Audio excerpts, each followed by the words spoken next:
pounds. I like the only billionaire in pounds. I like the Yeah, they about that.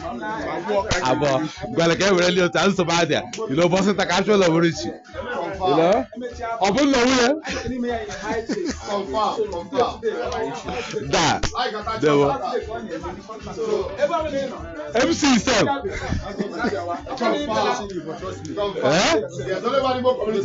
Only one. Every other one is counterfeit.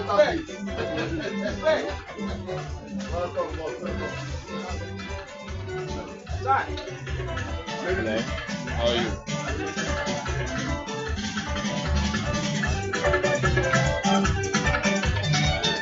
Hello. Okay, yeah.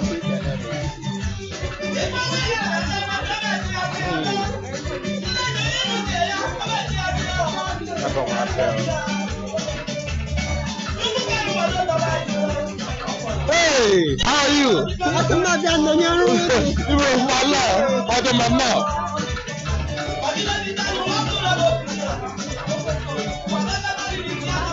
Hello.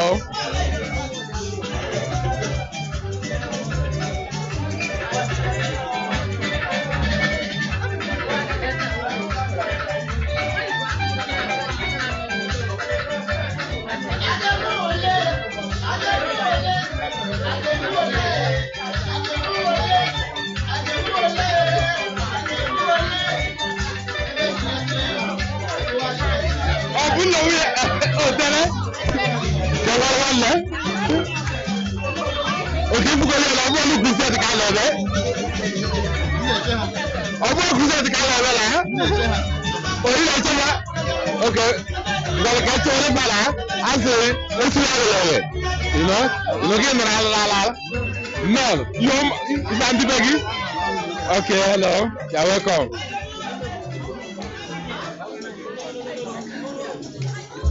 Hello, how are you? You're welcome. Hi, how are you? Good girl. Hi.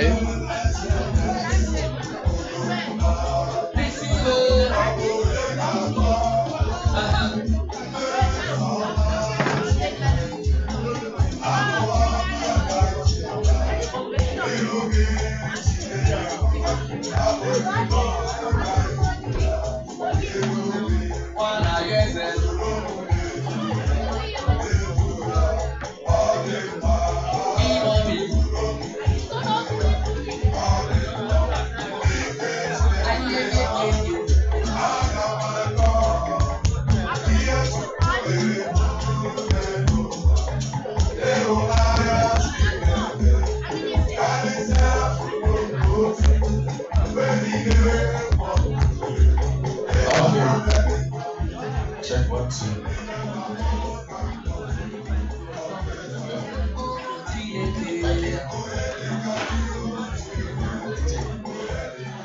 Thank you so much. Thank you so much. Because never I can never know. And whenever I'm Igbo, because whenever I'm Igbo, anyway, is there anybody here that does not understand Igbo? Raise your hand up. You don't know Igbo. Irishago. I think I want you that. You don't hear Igbo, you. Don't hear Igbo. Don't see Igbo, you. Are you sure? Where are you from? I dare you now. I'm over there in Nigeria. Where are you? Abalesco. Where are you from? Nigeria. We are in Nigeria. I won't care who am I. You know where you're from? Yeah, I didn't know this place. Where are you from? We're in Nigeria. Hello, my brother. How are you? There was no. I can't say anything photo. No. Look, I think I can see it. No. I don't want this one to be noisy, please. If you come, just enter and sit down. Let's talk to me about talk. Don't mind the party, Charlie. No darling, it's gonna be fun. Trust me. Because then I was serious member. Anyway, they will rule. The man who was serious member, in the Bible, then serious member will stay here. Please, if you happen to be here, put your hands together for yourself.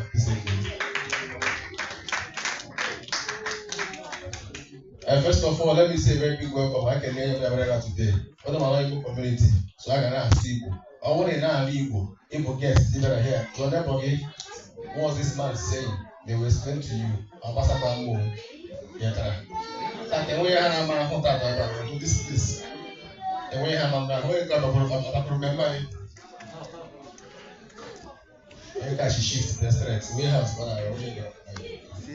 Hey man, I want to be able to have my phone. We have switched the strength. I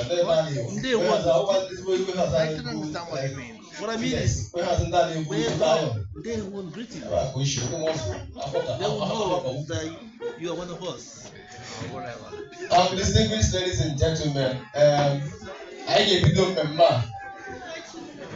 In the next 5 minutes, the opening prayer. I'm the If you look cameraman. around here, you see our best DJ, not just for Igbo community.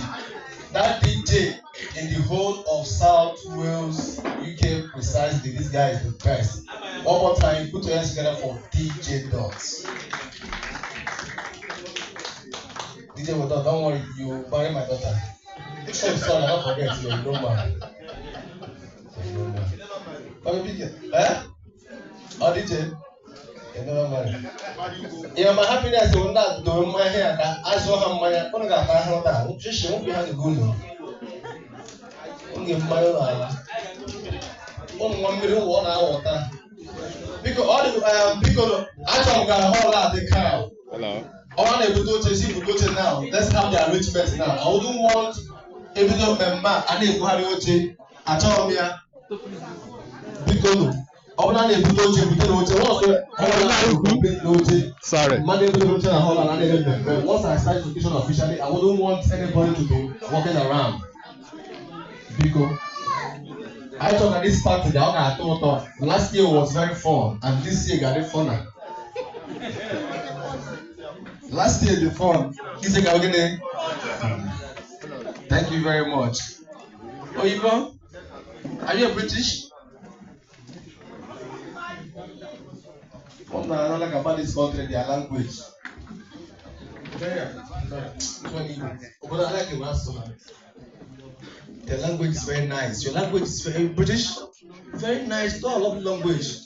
As soon you understand what I'm saying? Very lovely. For example, now if you check the way they call their things, the way they pronounce their thing, I was thinking, for example, you want to pronounce water. Water. Pronounce it for me, let me hear. Say, can you call water in British? Water. Say, you're not a British. You're not a British. I want a British, I lie. Who is a British here? I want a British, I want a British. Who is a British here? Who are here for long? Pronounce, I want to hear that accent. Pronounce water. Water. Yeah. Then again, you now say clothes. Clothes. Pronounce it. Clothes. Yeah. Clothes. Now spell it. Clothes. So what happened to the T? Silent. Yes. Remove it now. Why are you putting clothes in silent there? You can remove it. That's the problem. But I don't it's very sweet. It's fine. You're enjoying yourself. I think you tell what I can know about the police. Try it. Also make it here in Nigeria. Make it about police. But in Nigeria. Bag of life. But in Nigeria, Lagos. From Lagos. Hello. Okay. Let me pray. I talk about opening prayer. Okay, I'm asking about opening prayer. Chibuko. Ejinge Gwebu. Featuring this man. Featuring Chibuko Bikon. I want us to do the opening prayer. Let you pray. Trust me, you're going to enjoy yourself tonight. Comedy wise, fun, Musical interlude from DJ Dots. It's gonna be fun. If you look here, we have items. I get have items here. All these things here, we are giving it out. Courtesy of Igbo Community. Here. So if you are here, you are below 18 years, you are still the child, you win. So because now you have opening prayer, need to bogey. I want somebody here that will do opening prayer for us. She can be better opening prayer. Oh, you can wait till the man. It's a good man or what the money. It's only water. Water. Oh, you want to be? Are you British? Huh? Are you serious? Okay, you want to pray for us? You don't know how to pray. Okay, so one. I'm going to pray for us. Let's pray.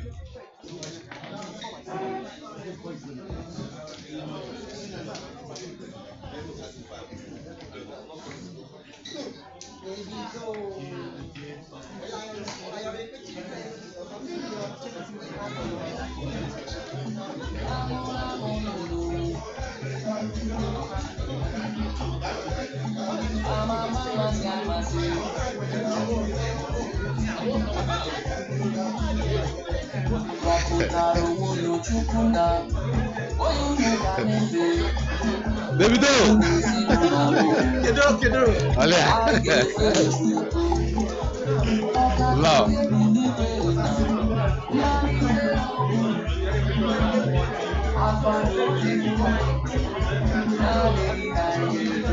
Okay, Maka. Okay, thank you. No.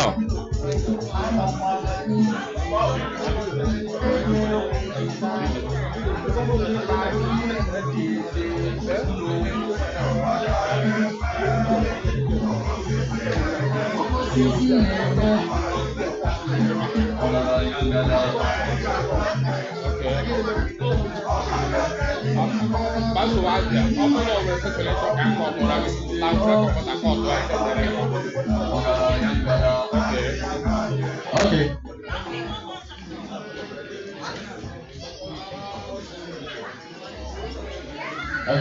People, after my official DJ, I want to bring the masquerade of this Igbo community. They are the masquerade.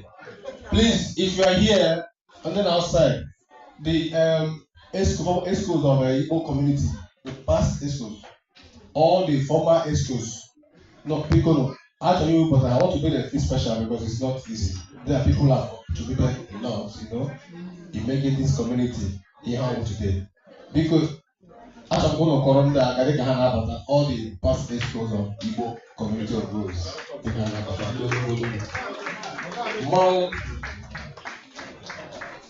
Nanibu, is it Kenya? Well, sir. Okay, Bakale Soku. Okay, me. You is one man. Okay, take a number. Oh, time. Jido. Euro Kubala. Chief Obun. No man. Everybody could hear, be good as man get. Okay. I like that.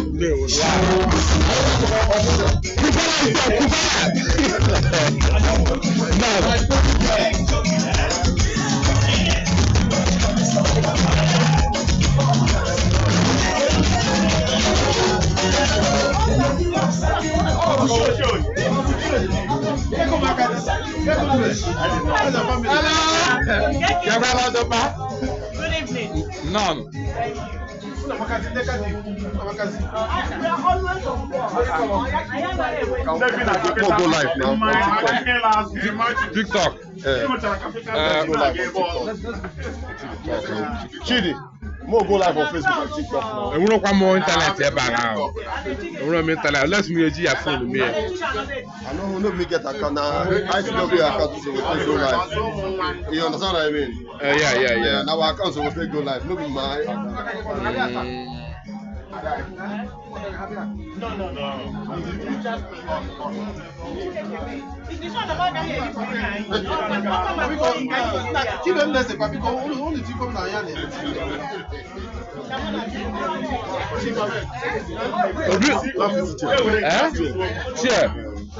I'm not going to chocolate if I am bad about Mamma. We are fortunate. Ebe a ka na-ebute oche ka ọ bụ ka ife a na-eme ebe a. Onwe. Okay, o nwere onye na-ajụ oche ka mmalụ ma. Nna, a sị na oche na ebe a. Oche nọ. Oche egudu ma ma ya ebute oche ebe ahụ. So, are they going to the next hall now? Chair, are they going to the next hall? Past expo of Igbo Community of Wales. Because they can have that on corona because not easy. Yeah, men now what to put this situation morally, financially, and otherwise. Because no corona haka oh, they can have DJ corona TV. Oh yeah.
Hey, how are you, my brother? Long time. How are you doing? How are you? You are welcome.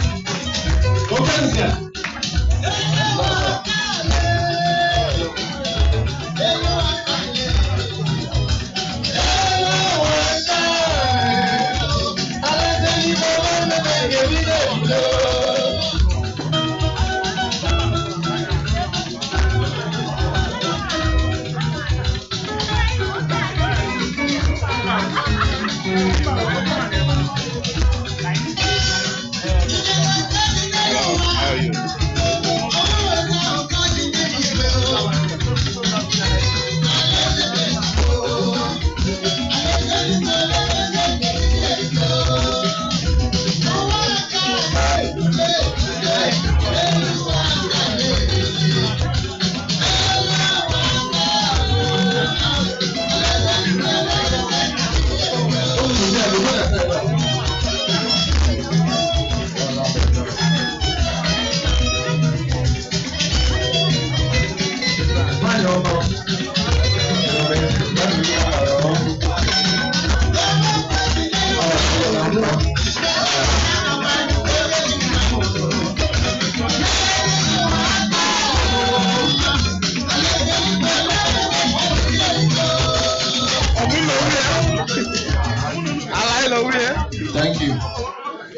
biko no ọ ga-amasị m na ka anyị ara mmemme a wee tinye nwanyị n'aka. Anyị ga-eme opening prayer.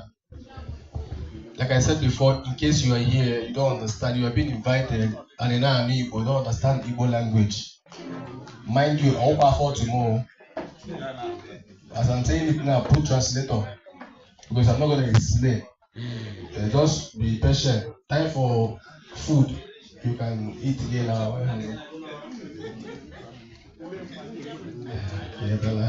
But I promise you, you're going to enjoy the party. Whenever you see me on stage, just know no darling. I won't no darling. And whenever you see me and this my man here on that deck, you know, you're here wish. This handsome man, right? Single guy, you, very single, and no serious dates. DJ is taking his life. This guy, the guy puts all his life on this DJ. Whenever you see him on the stage, he's a good DJ. Trust me. That is why, because anybody that dedicates his time into this DJ business will not have a girlfriend. I think we always say, I'm a busy man. Have you seen DJ? Have you seen DJ? He's very busy more than me. Thank you so much. I reason that time because out of every opening prayer, I can massive monitor Nanyuku for me opening prayer. Talking about Phyllis. Now you think I want to know you. No get but because even before out of the opening prayer, I will not must know being on here. So I'm going to take a man or go to the movie because. The answer to the prayer. Okay, now we'll put on the prayer for. They will all rise for the opening prayer. Can you bear Chineke? Nafanna. Awana monster. Ezo when a Chineke. Anye kenegi. Orisa bi n'igwe obere na kpọdana. Ụmụke ibi na Wales. Agbakọtala bụ ndị Igbo n'ụbọchị taa iji kelee gị maka na idoro anyị bido na ọnwa mbụ n'arọ ruo n'ọnwa ikpeazụ. Anyị na-asị ka ekele niile dịrị gị n'ebe ọ dị ukwuu.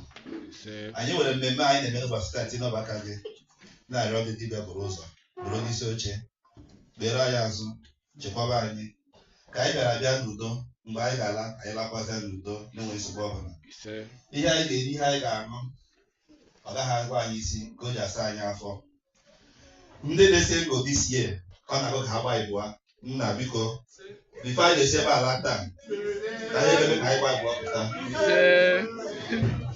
Ndị na-achọkwanụ ọrụ ọ ga-abụ ha rụọ enweta akwụkwọ obodo dịka COS nna dị nsọ ka ebe a gbara ụkwụ tata bụrụ ebe mmepe ụzọ nyere ndị ọ dị otu a n'aha Jizọs. Ndị na-agụ akwụkwọ onye nwe na Chineke mee ka akwụkwọ ha bịara ego ka a gụta ya n'udo n'aha Jizọs. Ego anyị bịara ịkpata n'obodo a ka anyị kpata ya n'udo. Ọ na-abụ ebe ọbụla ndị Igbo batara ọdịiche na-adị. Anyị ndị Igbo batago anyị na-asị gị nna dị nsọ mgbe e mee ihe rịba ama n'ebe anyị nọ dịka isi eme ebe ọbụla ndị Igbo nọ. Anyị ji bụrụ ndị eji eme ọnụ bụrụ ndị a na-eṅomi eṅomi bụrụ ndị ọ na-agụ agụụ ka ndị ọzọ na-agụ ndị ọzọ agụ ka dị ka anyị. Anyị na-arịọ gị chekwaba anyị ọbara bụ onye abịagbukwana ya mgbe ọ ga-alakwanụ ihe ndị a na ndị ọzọ a chetara na kwuo ma anyị dịpụta ka anyị dọrọ kpere ndị ga-eme anyị n'aha Jizọs Kraịst bụ onye nwe anyị. Amen. Use your right hand. This is not Western ceremony. That is.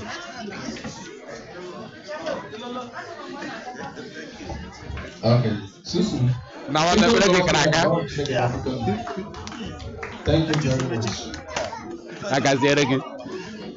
Because when you go about the at this country, something you said about people that came to study, to go with Zoku. I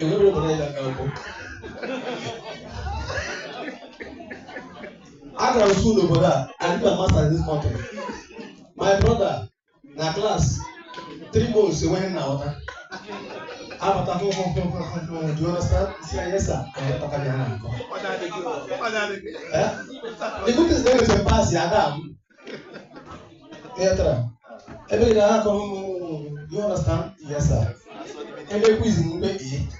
That's where the amount. Very Naga for Agam event. He had 2 life story. I think I'm Nigerian now. Yes, in Nigeria. Once you're in Nigeria, you're in Nigeria. Agam event in London. This about to this evening.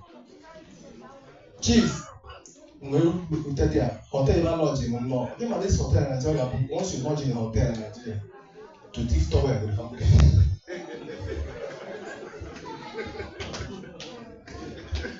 It's not a joke. Towel with a water. You know, if you enter, they will not tell you my bag is big. Man of towel, very sexy towel, and white. That is the first time I'm seeing red soap in a hotel. And actually, this hotel is it owned by Babalawo? And the soap was half.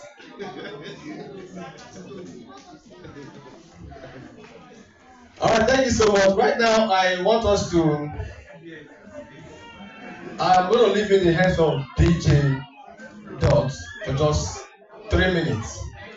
3 minutes. Please, if you want to adjust yourself, adjust. If you want to greet some people, let's do what we call greeting. We have the time now, 5 minutes. DJ will play music, go around, you greet your friend, Merry Christmas, you tell them, may hold you. Collect your phone number. Again, our phone number. Your account number. Account number. No time for financial problem now. Cheating. Oh, Lord, how are you? The only one that gives me food, free Nigerian food. Have a good neighbor. Children, now sit down. What children to be? I'm not about the good children. That's the wife that gives me better abacha. Thank you. Look at you. Forever will be neighbor. If the actual now, nobody leaves. If you want to marry good wife.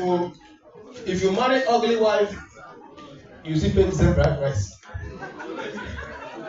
So why not marry the one that is presentable? When your wife is beautiful, but again say your friends, meet my wife. Don't you know her? That's the language. When you get John, if I never know what when I go, you know I go. If I probably is the mother. Look when the moon go. Okay, DJ now we're going to do the project piece. DJ will play. Go around, feel free. If you want to meet anybody, breathe for 5 minutes. Feel free. Exchange contracts. Play now, that number. My own number.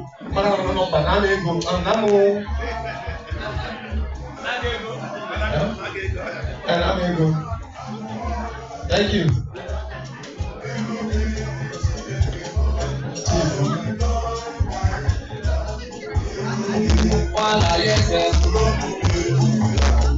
Hello, how are you, my friend?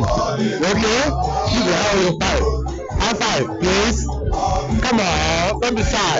Good boy, good boy. How are you?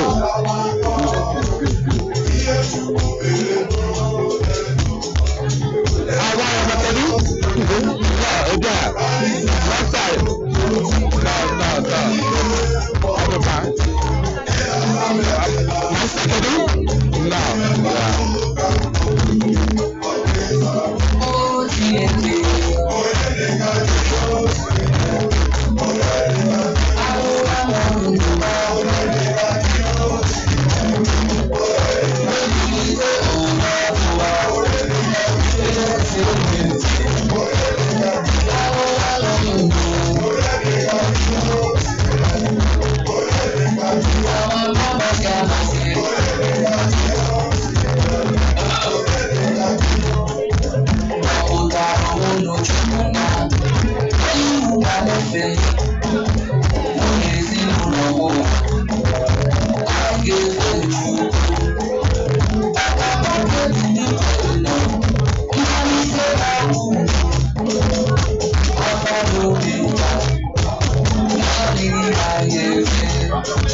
ga-aga ọjị.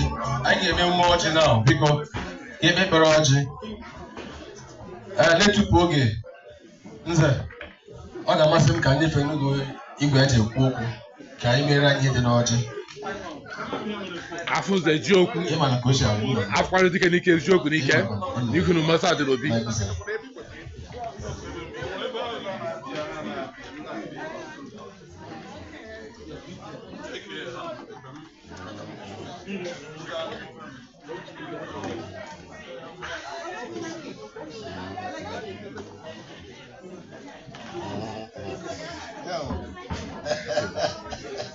Oche se te salaca. Hey. Igbo kwen. Hey. Kwezuo no. Ọjị m ji n'aka m. Ọ gbara sheep, gba plan, gba red, onye otu ụkapụ, ihe ọ na-agba anọ. Ịwa ya anọ ka ọ na-adị nke ewesụ abụọ. Ọta anyị were na ya. Ọ bụ amụ onye isi ala. Anyị ghọtara. Ọta anyị na-eme ka ọ bụ omee otu a. Anyị kelee m Chineke. Ekele dịrị ndị isi ala ọchị okwu ụmụ na ndị Naịjirịa niile. Ọ kara akara ndị Igbo maka ihe ndị Igbo na-enwe ka ọ na-adị na-apụ iche. Ọ nwere onye sị m Igbo ọ bụ I govern before others. Onye ọzọ sped Igbo onye ọ ga-abụ I govern before others. So Chineke anyị na-ayọ ekele na-asọpụrụ dịka omume anyị ahụ anyị na-eme n'ala Igbo ebe ọbụla anyị nọ anyị na-eti ike anyị ile ụfọdụ otu ọ ga-agụ anyị ga-eme. So Chineke nna Chineke nwa Chineke mmụọ nsọ Chineke gọziere anyị ọjị anyị taa ka ọ dị anyị onye anyị ahụike nye anyị ịhụnanya nye anyị ịkpata ihe na-emebe nka ala anyị nọ ahụ ala be anyị ihe ọma ga-eru anyị aka ruo ụmụ anyị ruo ụmụ anyị. Chineke biko anyị bụ ndị omenala jiri ike so nye anyị ike ka anyị were na-eme ihe anyị na-eme anyị mee anyị pasị wata ụmụ anyị ha na-aga n'ihu. So anyị nọkwana anyị ga-aga n'ụlọ ga-achọdere ha ụlọ ịghọtara ihe m kwuru nga anyị ghọtara n'ụlọ so ha na-aga on. So Chineke anyị na-ayọ biko gọziere anyị ọja ka anyị taa ka anyị nweta ogologo ndụ na ahụ isi ike ọganihu udo ịhụnanya amamihe. So ihe niile nke anyị na-ayọ Chineke mezuoro anyị ya. Anyị bịara abịa ma nke ahụ anyị bịara abịa anyị hụ extra plan. So ka Chineke gọzie mkpụrụ ochi nke anyị taa ọzọ ọnụ ọzọ mkpụrụ ihe niile ndị anyị kwere na ọ ga-emezuru anyị ha site na Jesus Christ. Amen. Apostle Ibianya, ọ ga-adịrị gị na mma. Ọ ga-adịrị gị na mma. Biko, enweghị ekwu na group, and I want to say it again. There may step in water. Some of you don't understand. Biko, Oda Agoroji now. Join me here now as well before 10 people. Come here and ask people anyway. Ilanya, I have raffle tickets. And items that's mostly all Igbo food. And then this is what is very expensive. So now for you to win, this is raffle tickets. One ticket is £1, but you have to buy roll like this 5. Check the number 41, 42, 43, 45. You understand? You buy 5 for £1, 5. So and these 5 tickets you can win any of these any of the items. You can win any of the items. Even if they call the first one you don't win, you can still win from the second one. But you have to buy 5 from it. Biko, our ọjị Igbo now. Biko, aka m ka esi eme ya. Enwere nọmba here.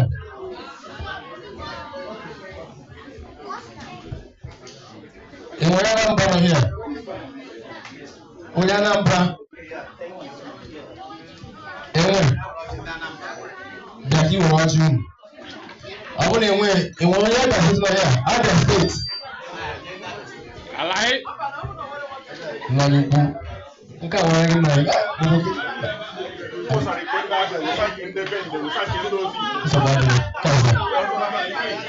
I'll be allowed to. Igbo state. And one Igbo right here. There will not be. Not in Igbo state. Biko na tom under this hall. Biko na tom auto. You have party idea. Our house. Igbo state.